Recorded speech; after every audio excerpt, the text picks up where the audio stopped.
Hi, how's it going? This is Resident of Collinwood for YouTube, resident underslash of underslash Collinwood for BitChute, and I'm here to do my final video for tonight. Friday the 13th, the final chapter, the beginning of the Tommy Jarvis Trilogy.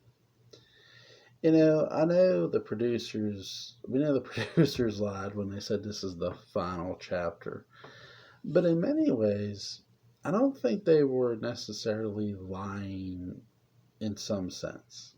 What I mean by that is this movie is sort of the final time you see a living Jason in a sense. Jason, the next time you see him and Jason lives, he's undead. He comes back to life, Frankenstein style. So to me, this was like you're not going to see Jason living. I'm going to use air quotes on that one. Living. I'm going to have some fun with this video. The final chapter is really well done. I mean, the way it picks up from 3, how I love how they shoot the overhead, the police, the helicopter, all of it. This whole film is just a joy to watch. There's nothing bad about it. I'm not going to get into the production problems. I'm not here to talk about that. I'm here to talk about just how much I love this movie. And really, this trilogy, it almost feels like Friday the 13th with 4, 5, and 6. It is becoming a whole another franchise in itself. You have this story that's picking up from the previous installment, yet, the killer literally is getting carted off. Jason is just introduced to us in Friday the 13th Part 2. He gets wounded, he's near death, but he survives. In 3, he looks dead. I mean, it looks over, right? He got cracked in the cranium with an axe, and they got him on the gurney. They're putting him in the back of the ambulance, and they're taking him, and they take him to the hospital morgue, and lo and behold, Jason's not dead. I like how he kills the nurse. I like how he kills the doctor. By the way, in this, they continue a tradition. The nurse and doctor are reported missing. They're not reported dead, which I love because that's something they continued from 2, where the girl from the original, who survived the original movie in part 1, when she's killed, they report her missing. I love how that's where Friday the 13th really separates itself from Halloween as well. The would-be victims are dead. They're not reported dead. They're missing. Jason took their bodies. It's like Jason is stealing dead bodies. It's like, holy shit. What's he doing with them? Really, like, what's he doing with them? I don't know. I've always found that weird yet curious. Like, all them dead bodies, man. You just collecting them? But I like the fact that when you do meet Tommy and his family, they're not. Are they a perfect family? No, the mom and dad are divorced. They're the mom is sort of raising both kids by herself in a sense. They're at Camp Crystal Lake, the wood. They're in the woods, and they literally are just. They're good people. They're not. This is a kind of the protagonist you want to root for. I mean, here's this girl. She's very beautiful. It's Tommy's sister.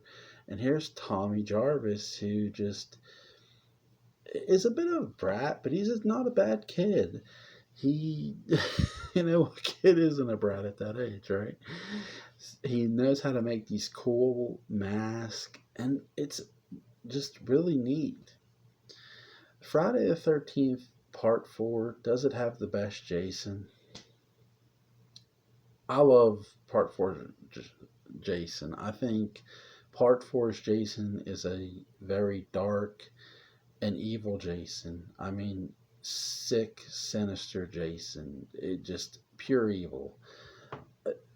Is it the best Jason? Yeah, probably hands down is. Is it my favorite Jason?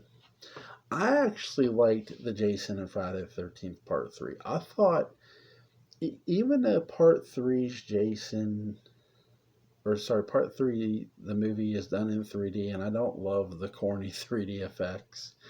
I'm not a fan of the 3D style atmosphere that they use because I do feel it dampers the movie a bit, in my opinion.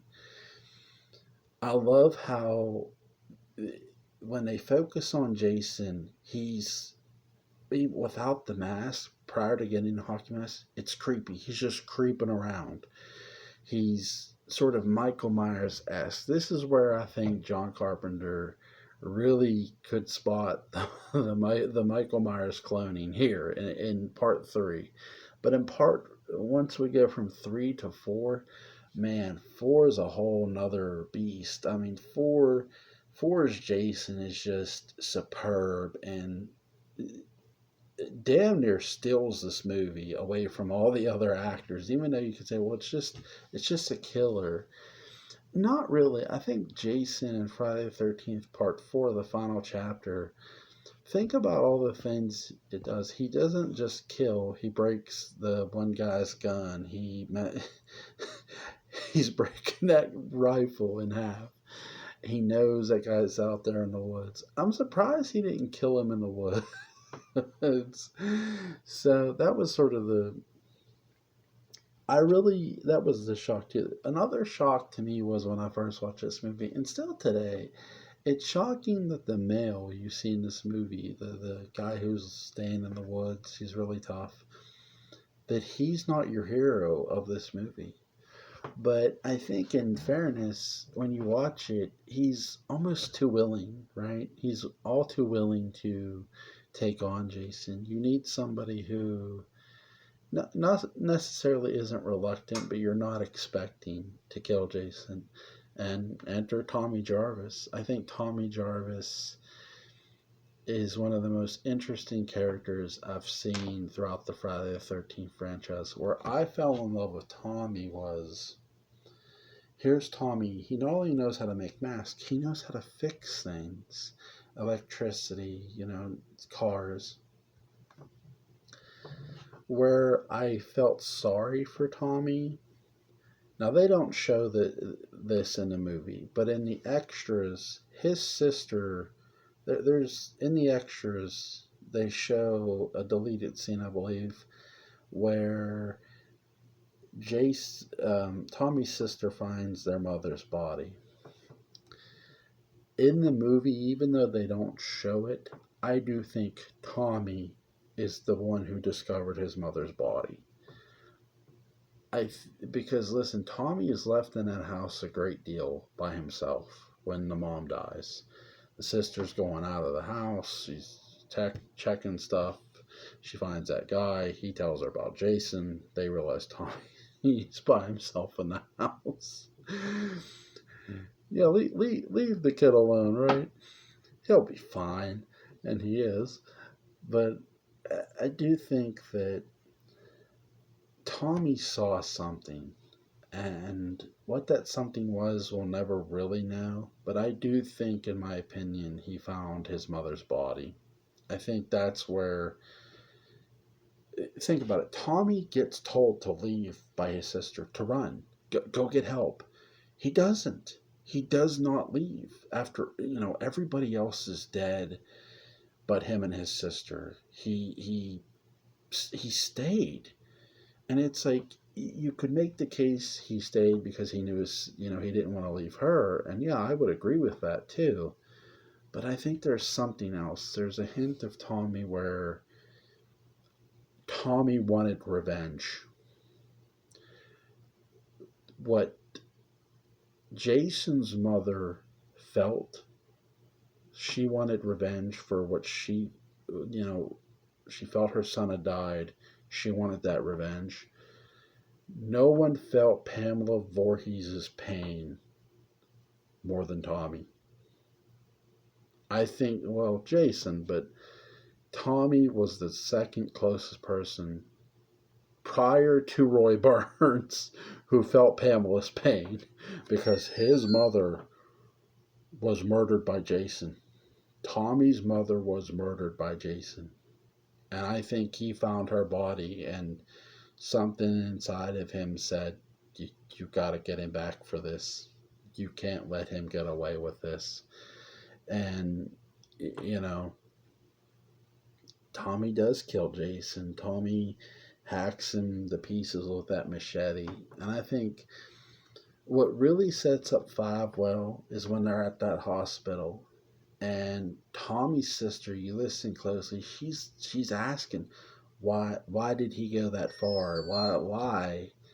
Why aren't you answering me? Because she's not getting direct answers to why her brother, went off the deep end. And I don't think, I think she may have knew her mom was dead, but she didn't, see the body. And again, I can't sit here and say that, Tommy found the body. It's just my opinion. I think he did. I think that when she's in that hospital, she's not thinking her brother's a killer. I think she's worried about her brother's state of mind. Here's this kid. He just hacked someone to pieces.